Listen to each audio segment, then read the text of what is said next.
Hello friends, आप सभी लोगों का स्वागत है हमारी यूट्यूब चैनल कविंदर भैया पर। तो आज हम देखेंगे कक्षा 8 का प्रज्ञा हिंदी यूपी बोर्ड का पाठ 2। पाठ का नाम है काकी। तो देखिए दोस्तों, जैसा कि हम इस पाठ का प्रश्न उत्तर देखेंगे, तो चलिए देखते हैं। जैसा कि प्रश्न है, कुछ करने को से प्रश्न 1 है, मैं और मेरी माँ। इस विषय पर संक्षेप में अपने अनुभव विचार सुनाइए। तो आप अपने और अपनी माँ के बारे में अपने अनुभव लिख सकते हैं या विचार सुना सकते हैं। और दूसरा प्रश्न है विचार और कल्पना से। प्रश्न नंबर 1 है, पतंग इतनी ऊंचाई तक कैसे उड़ती है जबकि एक कागज का सादा पन्ना नहीं उड़ता है? कारण स्पष्ट कीजिए। इसका उत्तर हो जाएगा, पतंग अपने विशेष आकार और बनावट के कारण ऊंची उड़ती है, परंतु सादे कागज की आकृति पतंग के अनुरूप नहीं होती, इसलिए यह अधिक ऊंचाई तक नहीं उड़ता। अगला प्रश्न है दूसरा, श्यामू लिखना नहीं जानता था, इसलिए वह पतंग पर अपनी काकी का नाम नहीं लिख पाया। आप बताएं, जो लोग लिखना नहीं जानते उनको किन कठिनाइयों का सामना करना पड़ता होगा? इसका उत्तर हो जाएगा, जो लोग लिखना नहीं जानते उन्हें विवश होकर यह कार्य दूसरों से कराना पड़ता होगा। अगला प्रश्न है तीसरा, आपका मन भी आकाश में उड़ने को होता होगा। पतंग की तरह यदि आप भी उड़ सकोगे तो सबसे पहले किस स्थान पर जाना चाहोगे और क्यों? तो आपका मन जिस स्थान पर जाने का होगा, आप यहाँ पर अपने विचार लिख सकते हैं। जैसा कि हमने यहाँ पर अपना विचार लिखा है, वैसे मेरा विचार है कि यदि हम भी पतंग की तरह उड़ सकते तो हम अक्षरधाम मंदिर जाते, ताकि कुछ दिन सुकून की जिंदगी बिता पाते। अगला प्रश्न है चौथा, पाठ में आपने पढ़ा कि श्यामू ने विवस्था में पिताजी के कोट के जेब से पैसे निकाल लिए थे। आपके विचार से ऐसा करना उचित था अथवा अनुचित? कारण भी बताएं। इसका उत्तर हो जाएगा, श्यामू एक छोटा सा बालक था। वह अपने पिता से डरता भी था। अपनी स्वर्गवासिनी माँ के लिए अत्यधिक स्नेह ने उसे पिता के कोट से पैसे निकाल लेने को मजबूर किया। वह इतना नादान था कि उसे यह भी मालूम नहीं था कि उसकी माँ मर चुकी है और माँ तक पतंग नहीं जा सकती। उसे उचित अनुचित का ज्ञान नहीं था। वह एक निर्बोध बालक था, इसलिए पिता की जेब से पैसे निकाल लेना इस दृष्टिकोण से अनुचित नहीं कहा जा सकता। अगला प्रश्न है कहानी से। प्रश्न 1 है, समूह ख से नामों को छांटकर समूह क से संबंधित शब्दों के सम्मुख लिखिए। जैसा कि बुक में दिया गया था, जैसा कि यहाँ पर समूह क है और यहाँ पर समूह ख है, तो हमें बोला गया है शब्दों को छांटिए और सम्मुख लिखिए। तो जैसा कि हमने यहाँ पर लिखा है, श्यामू के पिता कौन थे? विश्वेश्वर। श्यामू का साथी भोला। श्यामू के भैया जवाहिर। श्यामू के साथी की बहन जीजी। श्यामू की माँ काकी। श्यामू के साथी की माँ सुखिया। अगला है प्रश्न दूसरा, श्यामू ने भोला के सामने कौन सा रहस्य खोला? इसका उत्तर हो जाएगा, श्यामू ने भोला के सामने पतंग को ऊपर राम के पास भेजने का रहस्य खोला। उस पर बैठकर काकी नीचे उतरेंगी, यह बात भोला को बताई।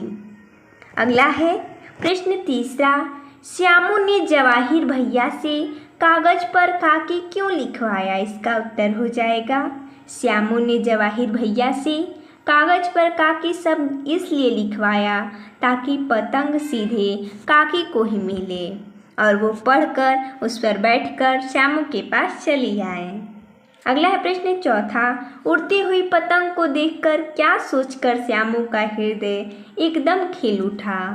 इसका उत्तर हो जाएगा श्यामू का हृदय उड़ती पतंग को देखकर एकदम खिल उठा, क्योंकि इससे उसके दिमाग में एक युक्ति आई कि वह भी पतंग बनाकर आसमान में उड़ाएगा और पतंग की डोरी पकड़कर ऊपर बैठी काकी नीचे उतर आएंगी। उन्हें यानी श्यामू को नहीं पता था कि उनकी काकी मर चुकी हैं। अगला है प्रश्न पांचवा, भोला एक ही डार से मुखबिर हो गया। इस वाक्य से क्या तात्पर्य। इसका उत्तर हो जाएगा भोला ने विश्वेश्वर यानी श्यामू के पिता की एक ही डांट में एकदम से श्यामू द्वारा पतंग और रस्सियाँ मंगाने की बात का रहस्य खोल दिया। अगला है प्रश्न छठवा, रस्सी से पतंग तानकर काकी को राम के यहाँ से नीचे उतारेंगे। भोला से यह बात सुनकर विश्वेश्वर हतबुद्धि क्यों हो गए। इसका उत्तर हो जाएगा विश्वेश्वर को श्यामू की काकी को बुलाने की योजना का पता चल गया, जिससे श्यामू की मासूमियत और उसका काकी के प्रति गहरा प्रेम प्रकट होता है, जिस कारण विश्वेश्वर हतबुद्धि हो गए। अगला प्रश्न है सातवां, कहानी के आधार पर 2 सवाल बनाइए। इसका उत्तर हो जाएगा जैसा कि हमने यहाँ पर 2 सवाल बनाया है। जैसा कि पहला है, यदि विश्वेश्वर ने श्यामू को पतंग मंगा दी होती तो कहानी का अंत क्या होता। और दूसरा है, विश्वेश्वर को जब श्यामू की सच्चाई भोला द्वारा पता चली और उन्होंने पतंग पर काकी लिखा देखा, तब उसके बाद विश्वेश्वर ने श्यामू के साथ कैसा व्यवहार किया होता। अगला प्रश्न है भाषा की बात से प्रश्न नंबर 1 है, श्यामू पतंग के लिए बहुत उत्कंठित था। वाक्य में श्यामू और पतंग संज्ञा है। श्यामू व्यक्तिवाचक और पतंग जातिवाचक संज्ञा है। नीचे लिखे वाक्य में आए संज्ञा पदों को पहचान कर लिखिए तथा उनके भेद बताइए। एक जगह खूंटी पर विश्वेश्वर का कोट टंगा था। जैसा कि इस वाक्य में हमें बताना है कि कौन सा संज्ञा है, तो जैसा कि जगह हो जाएगा जातिवाचक संज्ञा, खूंटी हो जाएगा जातिवाचक संज्ञा, विश्वेश्वर व्यक्तिवाचक संज्ञा और कोट जातिवाचक संज्ञा। अगला है प्रश्न दूसरा, जो बुद्धि वाला हो। वाक्यांश के लिए एक शब्द है बुद्धिमान। इसी प्रकार नीचे लिखे वाक्यांशों के लिए एक एक शब्द लिखिए। जैसा कि वाक्यांश है जिस पर विश्वास न किया जा सके, एक शब्द में उसे बोला जाता है अविश्वसनीय। अगला है जिसका स्वर्गवास हो गया हो, स्वर्गीय।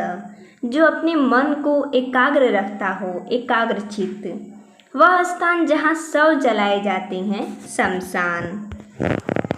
अगला प्रश्न तीसरा, निम्नलिखित मुहावरों के अर्थ बताइए और अपने वाक्यों में उनका प्रयोग कीजिए। जैसा कि हमने यहाँ पर किया है, कुहराम मचना यानी बहुत शोर शराबा होना। इसका वाक्य प्रयोग हो जाएगा, रेल दुर्घटना की खबर सुनकर रेल यात्रियों में कुहराम मच गया। अगला है हृदय का खिलना यानी बहुत प्रसन्न होना। परीक्षा में प्रथम श्रेणी में पास होने की खबर सुनकर दीपक का हृदय खिल उठा। अगला है चिंता का मारा होना यानी कि परेशानी में होना। इसका वाक्य बन जाएगा, सामान खो जाने पर यात्री चिंता के मारे सो न सका। अगला है रहस्य खोलना यानी भेद बता देना। वाक्य हो जाएगा, चोरी का रहस्य खुल जाने पर पुलिस ने चोर को पकड़ लिया। अगला है हतबुद्धि होना यानी कि अचंभे में होना। इसका वाक्य हो जाएगा, छोटे बच्चे ने लाल कपड़ा दिखाकर रेलगाड़ी रुकवा दी। दुर्घटना होते होते रह गई, सब यात्री हतबुद्धि हो गए। अगला प्रश्न चौथा, समझदार शब्द में समझ संज्ञा है, उसमें दार प्रत्यय लगाकर विशेषण पद बना दिया गया है।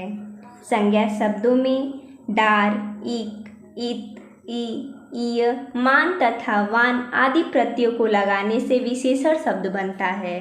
नीचे लिखे शब्दों में उचित प्रत्यय लगाकर विशेषण बनाइए। जैसा कि हमने यहाँ पर बनाया है, बुद्धि में मान जोड़कर बुद्धिमान, चौकी में दार जोड़कर चौकीदार, उपद्रव यानी इसमें हमने ई जोड़ा है तो उपद्रवी, करुण में आ जोड़ा है करुणा, बल में वान जोड़ा है बलवान, प्रांत में ईय जोड़ा है प्रांतीय, उत्कंठा में इत जोड़ा है उत्कंठित हो गया है।